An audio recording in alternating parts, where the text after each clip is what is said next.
Watu wa Mungu, misioni macho, nomba msaada na Mungu atawasaidia.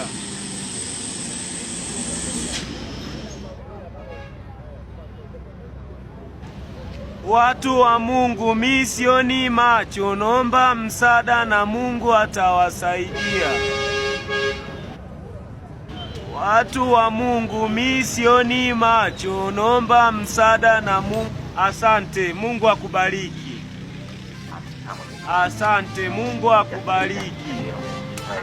Ukiwa mwema, ukiwa mkweli, hata kwa dakika moja. Watu wa Mungu, misioni mkono ni mnyonge, yuko anakuhitaji, kuhitaji. Muulize ndugu habari ya leo, tena tenda kama ni leo. Chakula kwake wenda ni lengo, toka juzi ajala hata na leo. Huyo muhitaji anakuhitaji. Bwana Yesu asifiwe. Amina sana. Amina. Mtumishi, leo umehubiri neno zuri sana. Amina. Amina. Umesema mtu aliye nacho inabidi ampe asiye nacho. Ni maneno ya Biblia. Lakini wewe umempita yule ombaomba pale asiye nacho. Umeshindwa kumpa ulicho nacho. Hii ina maana gani kwako? Unajua Mungu ana makusudi yake. Na wakati wa Mungu ni wakati sahihi. Ukifika wakati wake, Mungu atamuinua. Kama mimi leo nitampa, hamuoni nitaenda tofauti na mapenzi ya Mwenyezi Mungu? Haleluya.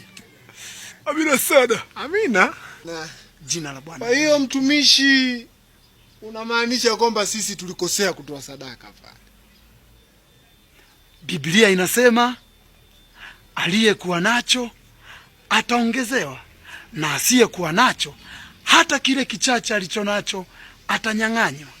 Basi baada ya kuona kapu la sadaka limejaa sadaka, nanyi mkaona muongeze sadaka, mkalipendeza kanisa, na ndiye matakwa ya Mungu.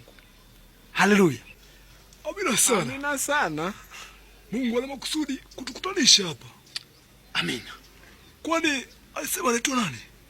Anasema yeye ni mtumishi wa Mungu. Amina. Amina. Sisi je, ni wakina nani? Nyinyi ni kondoo wa Bwana.